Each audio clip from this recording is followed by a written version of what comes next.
This week on Healthy Living, it is all about foot health. What causes fungal foot infections and what can be done about it? We'll have more from Kinshasa. And if you suffer from smelly feet, we have some tips from the experts. Plus, a new COVID treatment pill shows some promising results. We'll have more. Finally, the healing crystal trend has resurfaced, but is it really making a difference? That's in this edition of Healthy Living.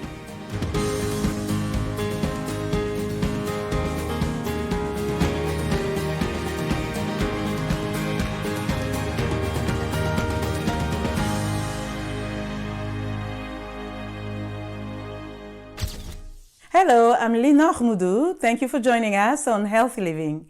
Most of us are on our feet every day. Get this, our feet are always in contact with infection-causing fungus and bacteria. That's according to experts.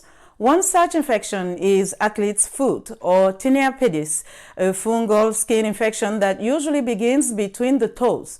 According to US-based Mayo Clinic, athlete's foot often develops when someone's feet have become very sweaty while confined within tight-fitting shoes. The condition is most frequent in older children and younger adults, and males are more often affected than females. It is estimated that athlete's foot affects about 15% of people worldwide. The fungal infection can affect one or both feet, and symptoms include an itchy, scaly rash, burning or stinging, and cracked skin between the toes. Tinea pedis is contagious and can be spread via contaminated floors, towels, or clothing. Who is most susceptible to developing athlete's foot, and what treatments are available? Let's go to Kinshasa for more with reporters Alex Kati Katai and Ezekias Mlopo. This young person, whom we will call David, has been suffering for more than 30 days. He is only allowed to wear sandals because he has athlete's foot.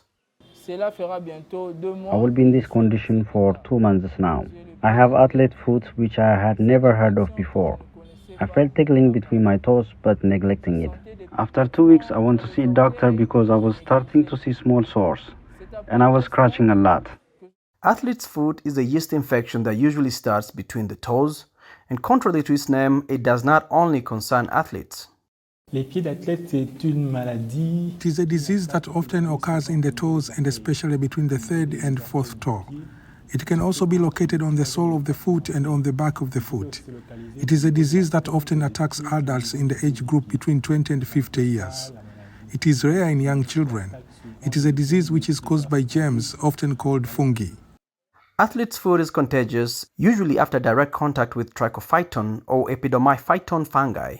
It can be spread from person to person, on the ground, in damp places, even swimming pools where people walk barefoot. There are some treatment options if you do contract it. To cure it, we first have some topical treatments, antifungals. These are applied topically on the sole of the foot. These usually in the form of a gel.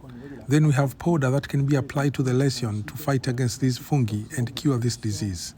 But if the disease is so advanced and has damaged the nails, you might have to take an oral antifungal in the form of tablets. That must be taken on average for about 2 weeks. Athlete's foot, if left untreated, can cause serious infections to the foot or leg. This is of particular concern in people with diabetes and people with chronic vascular disease. Good hygiene, having dry feet, avoiding going barefoot, and not putting on tight shoes helps prevent infection. Dr. Andrew Foy is a dermatologist at Aga Khan Hospital and Muhimbili National Hospital in Dar es Salaam. He tells us more about foot fungus and how to address the condition. Athlete foot can bring something very bad, especially if it is not well treated. One of it is secondary bacterial infection. Because it is in the interdigits, you have your maceration between the toes, the skin is broken, and there are port of entry for some other microorganisms, fungi, bacteria, and viruses. If you allow bacteria to get through your macerated interdigital fungal infection, you have a risk of developing what is called cellulitis, a severe form of bacterial infection that happens in the lower leg, mostly involving the soft tissues. and a person can have high-grade fever, redness of the limb, blisters, ulceration, and sometimes can end up getting a gangrenous feet that might end up with amputation. So it's really something that should be immediately attended and treated properly. And medications are available. We have medication topically, we have medications systemic, that is orally. You can, if you have bacteria or you are suspecting bacterial infection, you also have to add some prophylactic antibiotic. For those who have chronic recurrent athlete foot, like the ones that are having comorbidities, diabetes, HIV, elderly aged groups, you are advised to keep on prophylactic use of topical antifungal 2 times a week, 3 times a week. Make sure that you improve your hygiene. Make sure that you are not in tight shoes. Humidity also plays a role in making tinea pedis or athlete foot chronic. In areas like Dar es Salaam, in areas like Tanga, coastal areas where humidity is high, it is usually hot and wet. This creates a very good environment for the fungi to grow and hence make it more chronic, because all the time you treat it and then sometimes after that you stay for 2-3 months, it comes back. Do you suffer from smelly feet? If the answer is yes, you are not alone. The Institute for Preventive Foot Health says stinky feet, medically known as bromodosis, is a very common medical condition. It's due to a buildup of sweat that leads to bacteria growth on the skin. The bacteria causes bad odors. Fungal infections like athlete's foot can also lead to bromodosis. Although foot odor usually is not a serious condition, feet that smell bad can be embarrassing and a nuisance. To prevent or treat bromodosis, experts recommend, among other things, to avoid wearing the same pair of shoes 2 days in a row to allow them to dry. Wear clean socks and change them every day. Bathe your feet daily in lukewarm water with a mild antibacterial soap. Dry thoroughly, especially between the toes. The experts say soaking your feet in vinegar and water or using foot powder or antiperspirants can help reduce foot odors. A new COVID treatment pill by Pfizer is showing promising results after a trial of 1,200 people showed it cut the risk of hospitalizations in adults with COVID-19 by 89%. We have the details in this report. As COVID-19 rages on and vaccination rates in Africa remain low, new treatments for the virus like Pfizer's drug Paxlovid can help keep people alive and out of the hospital. Just to be clear, we're talking about an 89% reduction in hospitalizations and deaths for individuals symptomatic with COVID. It's also a big deal because these are pills that are easy to take. It's 5 days of taking pills twice a day. So this means people can have these pills ready to go in their medicine cabinets. Here's how it works. So the drug works in inhibiting the reproduction of proteins for the virus. So it's called a protease inhibitor, which kind of is something that helps to denature the proteins into the viral particles that we see. And this drug kind of disrupts that process. So that kind of really makes the virus not virus anymore and really kills the virus at that point. So far, experts aren't sure if it protects against long-held COVID and are still advising people to get vaccinated to help prevent from being infected.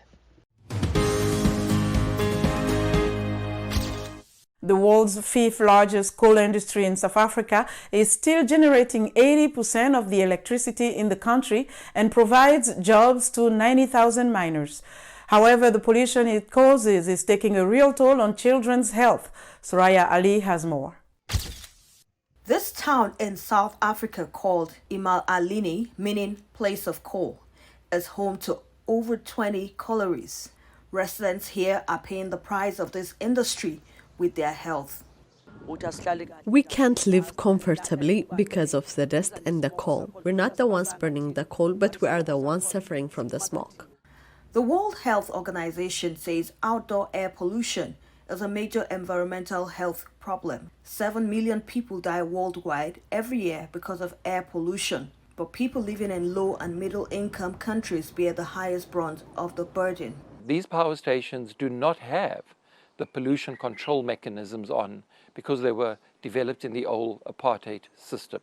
And for during the old apartheid system, they just didn't care about pollution. So these are polluting facilities. They have toxic dump sites that are unlined. They have toxic dump sites where the fly ash that has a whole lot of metals and other contaminants just fly off into neighborhoods of people, and people breathing this very fine ash that sits in your lungs, and you're guaranteed lung cancer years later. Experts say coal will need to be phased out eventually and renewable energy embraced to lower its environmental effects for improved air quality. Over the past few years, the so-called healing crystals trend has resurfaced in the wellness industry, even though the stones have no scientifically proven health benefit. Karina Bafradzian has the story. Becky Waddell is the owner of Take Care Boutique, a store that sells cosmetics and spa products in Washington, D.C. She says that for a long time she had treated her love for semi-precious stones purely as a hobby. After a while, a few clients had mentioned, "Oh, I wish that you had crystals here." And I was like, okay, sounds great. Like, everybody loves them. Crystals have long been on the fringe of the wellness industry, but they've gotten a boost from the pandemic. Waddell says she's working to meet demand because interest in crystal therapy keeps growing. Like their medicinal characteristics, the prices of healing crystals vary a lot, ranging from $20 to $5,000. Although we get a lot of people from all around the country that are visiting DC and they like seek out gem and mineral shops wherever they go. But for your average DC client, the stress is so high. They're working from home. Their home is probably quite small living in DC. You know, they're trying to, cram everything into this space that wasn't meant to serve everything in their lives. Celebrities have also given the crystal industry a boost. A singer, Adele, mentioned that her less than perfect Grammy performance wasn't a success because she had lost her good luck crystal. But doctors are skeptical and say there is no evidence crystals actually help.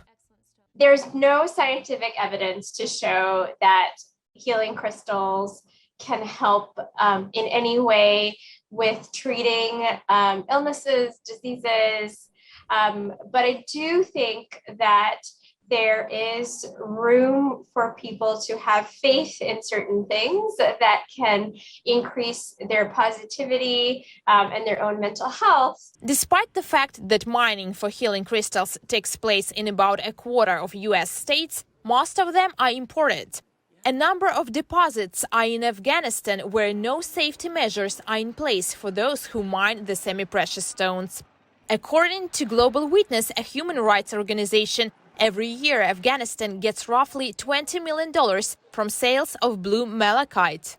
Tim McDonnell, a reporter for Quartz, says the profits from selling Afghan blue malachite go straight to the Taliban.